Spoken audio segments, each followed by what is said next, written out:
అందరికీ నమస్తే అండి. శ్రీ శక్తి ఆరాధనకి స్వాగతం.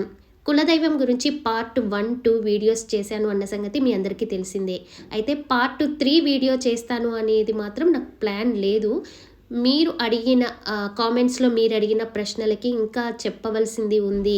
అంటే మీకు క్లియర్‌గా చెప్పలేదు అని నాకు అర్థమైంది. ఇంకా కొంచెం ఇన్ఫర్మేషన్ ఇవ్వాల్సింది ఉంది అని ఈ పార్ట్ 3 వీడియో చేయడం జరుగుతుంది. ఈ వీడియోలో మీకు కులదైవం తెలియకపోతే ఏం చేయాలి, శక్తి దేవతలు కులదైవం అయితే ఏ విధంగా పూజ చేసుకోవాలి, అలానే మన కులదైవాన్ని ఏ విధంగా సంతోషపరిచి మన ఇల్లుని స్వర్గంగా చేసుకునే కొన్ని ముఖ్యమైన విషయాలు మీకు ఇక్కడ తెలియజేస్తాను. మీకు పార్ట్ 1, పార్ట్ 2లో కవర్ చేయని విషయాలు మీకు ఇక్కడ తెలియజేస్తాను. కుటుంబంలో పెద్దలు లేకపోవడం వల్ల లేదా ఇతర కారణాల వల్ల మన కులదైవం ఇలవేల్పు ఎవరో తెలియకపోతే శాస్త్రము మరియు పెద్దలు కొన్ని పరిష్కార మార్గాలను సూచించారు. మన మూలాలను వెతుక్కుంటూ వెళ్ళడం ఒక పద్ధతి అయితే ఆధ్యాత్మికంగా ఆ దోషం లేకుండా చూసుకోవడం మరొక పద్ధతి. మూలాలను వెతుక్కోవడము అంటే మీ వంశ వృక్షాన్ని లేదా మీ బంధువులను ఆరా తీయటం. అంటే దగ్గరి బంధువులు, మీ తండ్రి వైపు అన్నదమ్ముళ్ళు, నానమ్మలు లేదా అదే ఇంటి పేరు ఉన్న వ్యక్తుల్ని అడగడము. అలానే మీ పూర్వీకులు ఏ ప్రాంతానికి చెందినవారో తెలిస్తే ఆ ఊరిలో ఉన్న పాత దేవాలయాల అర్చకులను అడిగినా మీ వంశం వారు వచ్చే సమాచారం ఉండే అవకాశం ఉంటుంది. లేదా చాలా అనుభవజ్ఞులైన సిద్ధాంతిని అంటే మంచి ఆస్ట్రాలజర్ని సంప్రదిస్తే మీ లగ్నము మరియు 9వ ఇంట్లో ఉన్న గ్రహాల ఆధారంగా మీ కులదైవము శివుడా, విష్ణువా లేదా శక్తి స్వరూపమా అనేది విషయము అదొక విషయంని తెలుసుకోవచ్చు. అలానే కులదైవం తెలియకపోయినా మీరు ఉంటున్న గ్రామ దేవత ఉంటుంది కదా, ఆ పరిసరాల్లో పోలేరమ్మ, ఎల్లమ్మ ఇలా ఉంటారు కదా, ఆ ఊరికి ఆ ప్రదేశానికి సంబంధించిన గ్రామ దేవతని పూజించడం చాలా ముఖ్యం. కులదైవం అనుగ్రహం పొందాలి అంటే గ్రామ దేవత ఆశీస్సులు ఫస్ట్ ఉండాలి. అలానే కులదైవం ఎంత ముఖ్యమో పితృదేవతల ఆశీస్సులు కూడా అంతే ముఖ్యము. అందుకనే అమావాస్య రోజుల్లో తర్పణాలు లేదా అన్నదానాలు ఇవన్నీ కూడా మీ వంశంపై ఉన్న అడ్డంకులన్నీ కూడా తొలగిపోతాయి. మీరు ఎంత ప్రయత్నించినా మీ కులదైవం ఎవరో తెలియలేదనుకోండి, అప్పుడు ఏం చేస్తారు అంటే మనసులో మా వంశానికి సంబంధించి ఏ దైవం అయితే పూర్వీకుల నుండి పూజింపబడుతున్నారో ఆ దైవానికి ఈ నమస్కారాలు, ఈ పూజలన్నీ చెందాలి అని సంకల్పం చెప్పుకొని పూజ చేయడం అత్యంతమైన ఉత్తమమైన మార్గం.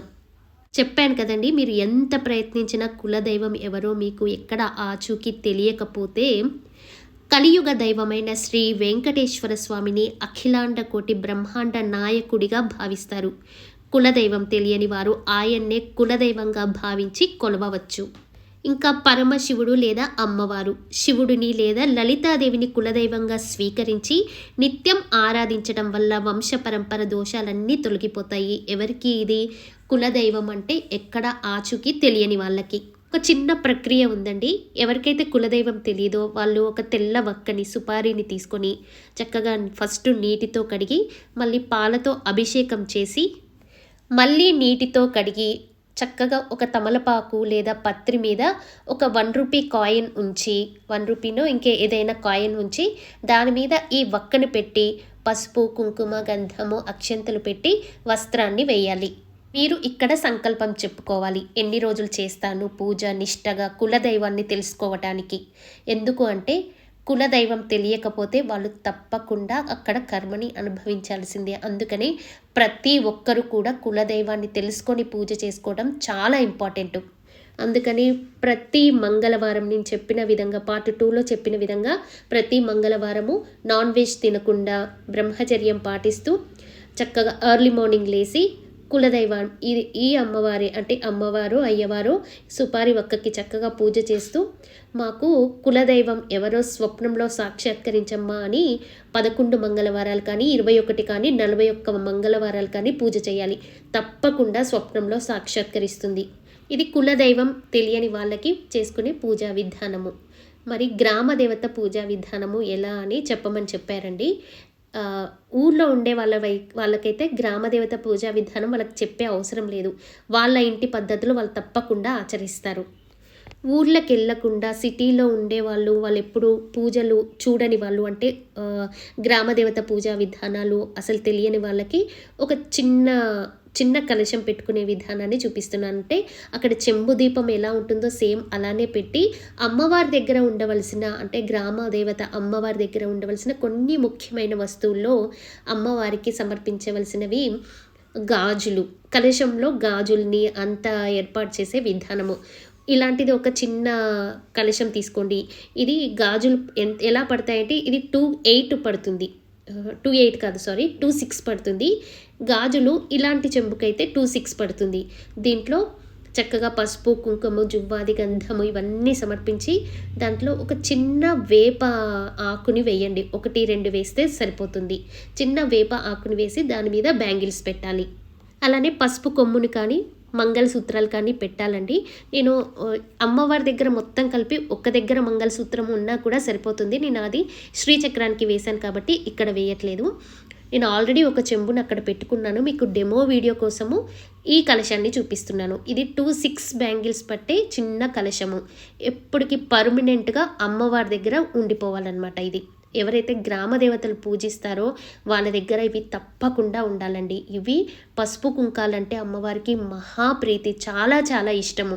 పసుపు కుంకాలు, ఇలాంటి చిన్న కలశము, దానికి పసుపు కొమ్ము కట్టి ఇలా బ్యాంగిల్స్ వేసి దాంట్లో చిన్న వేప ఆకు, 2-3 వేప ఆకులు, ఒక పుష్పం వేసి ఉంచి 15 రోజులకు ఒక్కసారి చేంజ్ చేస్తే సరిపోతుంది.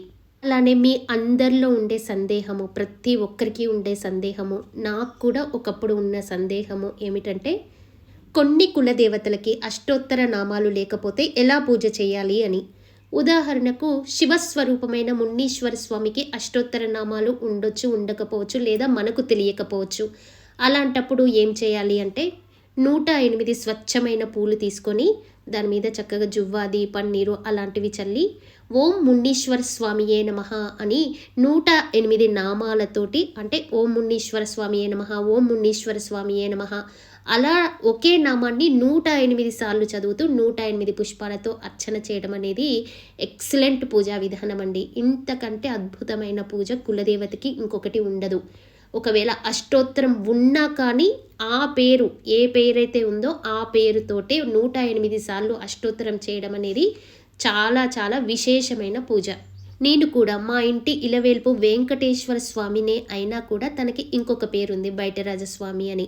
నేను ఆ స్వామిని 108 నామాలతోటి బయటరాజస్వామి నమః అని 108 నామాలతో 108 పుష్పాలతో అర్చన చేస్తాను.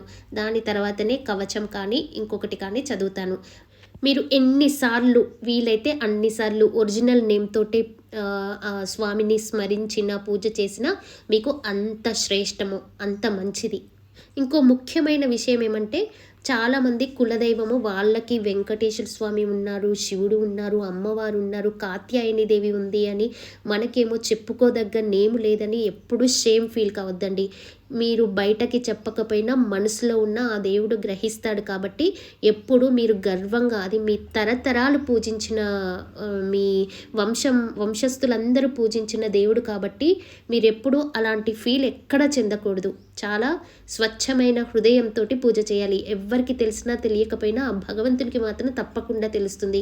ఫస్ట్ మీ దృష్టిలో, అంటే అందరినీ కాదండి, ఎవరికైనా ఆ దృష్టి ఉంటే, అలా మనసులో అలా ఉంటే అది ఈ క్షణమే తీసివేయాలని మనస్ఫూర్తిగా చెప్తున్నాను. అలానే సంవత్సరానికి ఒక్కసారైనా పూజా ద్రవ్యాలతో స్వామికి అభిషేకాలు కానీ వడి నింపటాలు కానీ ఇవన్నీ చేయాలి. అమ్మవారైతే వడి బియ్యం తీసుకెళ్ళాలి, చక్కగా చీర, మంచి చీరని తీసుకొని అమ్మవారికి మంగళ ద్రవ్యాలతోటి వడి నింపి, అమ్మవారికి అయితే వడి నింపడం అంటే మనం అన్నన్ని బియ్యం తీసుకెళ్ళి ముందు పెట్టడమే కాదండి, చక్కగా ఒక సపరేట్గా ఒక బ్లౌజ్ పీస్లో ఒక చిన్న చిన్న 3 పిరికెళ్ళు బియ్యంని తీసుకొని ఆ పిరికెళ్ళ బియ్యంని చక్కగా మూట కట్టి అమ్మవారికి నడుముకు కట్టించండి. అది వడి నింపినట్టు చక్కగా. మిగతా ద్రవ్యాలన్నీ తీసుకెళ్ళండి, వస్తువులు, మంగళకరమైన వస్తువులు. కానీ వడి నింపడం అంటే అమ్మవారి నడుముకి మాత్రం తప్పకుండా కట్టించండి. స్వామివారికి అయితే చక్కగా పంచలు తీసుకెళ్ళండి. ఏ కులదైవానికైనా పసుపుని తీసుకెళ్ళండి. మంచిగా ఇంట్లో దంచి చక్కగా మీరే పట్టించి తీసుకున్న పసుపుని ఎక్కువగా తీసుకెళ్ళండి. అమ్మవారికి పసుపు కుంకుమలు ఎక్కువగా తీసుకెళ్ళండి. పసుపుతోటి అభిషేకం అయ్యేటట్టు, ఎందుకంటే ఇప్పుడు పాలు పెరుగు ఇవన్నీ కూడా కెమికల్స్తో ఉన్నాయి కదా. పసుపుని మాత్రం చక్కగా ఎక్కువగా తీసుకెళ్ళి వాటితోటి అభిషేకం చేయించేటట్టు చేసుకోండి. మేమైతే మా ఇంటి దైవానికి వెళ్ళాలి అంటే అక్కడ పూజారి గారికి ఒక 2 డేస్ ముందే కాల్ చేసి ఈ టైంకి వస్తున్నాము అని చెప్పేసి ఆ టైం మా వరకే, అంటే వేరే వాళ్ళు ఎంతోమంది వస్తూ ఉంటారు కదా, ఆ టైం మాత్రం మాకే ఉండేటట్టు ఆ సామానాన్ని, అంటే ఆ వస్తువులన్నీ మేమిచ్చినవి అభిషేకం చేసేటట్టు ఇవన్నీ ముందే మాట్లాడుకుంటాము. అప్పుడు సంతృప్తిగా ఉంటుంది. ఇలా ఇయర్లీ వన్స్ మీ బర్త్‌డే రోజో, మీ ఇంటి పెద్దవాళ్ళ బర్త్‌డే రోజో, లేకపోతే పెళ్లి రోజో, ఇంతవరకు ఏమి మేము అలా స్టార్ట్ చేయలేని వాళ్ళు ప్రతి ఉగాదికి వెళ్ళేటట్టు, ఇంటి దేవుని దగ్గరికి ప్రతి ఒక్కరు కూడా ఉగాదికి వెళ్ళేటట్టు ఇంట్లో గబగబా పూజ చేసుకొని మన ఇలవేల్పు దగ్గరికి అటెండ్ అయ్యేటట్టు చూసుకోండి. ఇంకా ఆ ఇయర్ అంతా కూడా శుభాలే శుభాలు. ఆ ఇల్లంతా స్వర్గం లాగానే ఉంటుంది. అసలు ఏం ప్రాబ్లమ్స్ వచ్చినా కూడా అన్నీ ఆ కులదైవమే చూసుకుంటుంది. మనము ప్రతి ఒక్కటి కూడా ఇంటి దేవుని దగ్గరికి వెళ్ళాలి అంటే అన్నీ బయట కొన్న వస్తువులే తీసుకొని వెళ్తాము. చీర, పంచ, మంగళ ద్రవ్యాలు ఇవన్నీ కూడా.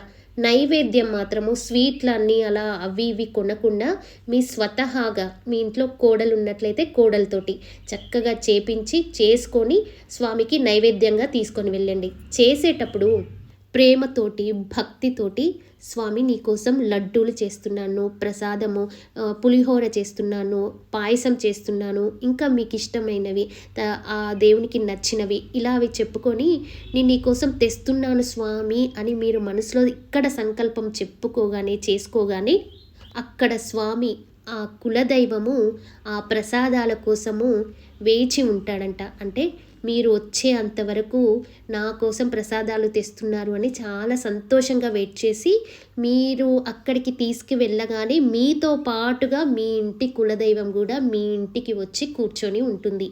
ఇది అక్షరాల సత్యము. అందుకని అందరూ కూడా భక్తి భావంతో మీ కులదైవాన్ని విడిచిపెట్టకుండా పూజ చేయండి.